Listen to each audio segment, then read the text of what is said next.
আর ডক্টরের কাছে আপনি যখনই প্রেসার মাপাবেন দেখবেন তিনি দুটো নাম্বার বলেন।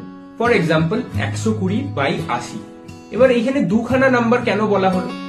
এই দুখানা নাম্বার বোঝায় হচ্ছে প্রথম নাম্বারটাকে বলা হয় মেডিকেলে সিস্টোলিক ব্লাড প্রেসার আর দ্বিতীয় নাম্বারটাকে বলে ডায়াস্টোলিক ব্লাড প্রেসার। এবার এই জিনিসটা কি?